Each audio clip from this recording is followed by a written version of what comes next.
Medina Munawwara में एक औरत की डेथ होगी तो उस औरत को गुस्ल देने के लिए एक औरत को बुलाया गया। तो वो औरत जब उसको गुस्ल देने लगी तो उसने कहा कि इस औरत के फलां मर्द के साथ नाजायज ताल्लुकात थे। उसका यही बात करना था कि उस औरत का हाथ बॉडी के एक हिस्से के साथ चिपक गया। लोगों ने बहुत कोशिश की छुड़वाने की, लेकिन वो नहीं थे उसको छुड़वा पा रहे क्योंकि वो अल्लाह ताला की तरफ से हुआ था। तो आखिर में ये फैसला किया गया कि गुस्ल देने वाली औरत का हाथ काट दिया जाए और मैयत को ऐसे ही दफना दिया जाए। लेकिन गुस्ल देने वाली औरत के घर वालों ने कहा कि हम अपनी औरत को इस तरह जलील नहीं कर सकते, हम उसका हाथ नहीं काट सकते।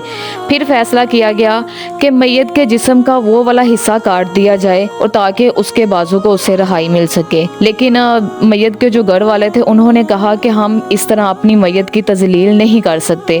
फिर ये फैसला एक काजी के पास चला गया। वो काजी जब आया उसने आकर उस औरत से पूछा कि आपने गुस्ल देते वक्त इस औरत को कुछ कहा था? उस औरत ने कहा जी मैंने इसको कहा था कि इसके फलां मर्द के साथ नाजायज ताल्लुकात थे। काजी ने पूछा कि क्या आपके पास इस बात का कोई सबूत है? उसने कहा नहीं मेरे पास कोई सबूत नहीं है। फिर उसने पूछा कि क्या आप इसकी गवाह हैं या आपने इसको देखा था उस मर्द के साथ? उसने कहा नहीं मैंने देखा भी नहीं था। तो उसने कहा कि आपने इसके ऊपर एक नाजायज इल्ज़ाम लगाया है जिसकी वो हकदार नहीं थी, तो इस वजह से अल्लाह ने आपको ये सज़ा दी है। और आखिर में ये फैसला किया गया कि गुस्ल देने वाली औरत का हाथ काट दिया जाए और मैयत को ऐसे ही दफना दिया जाए।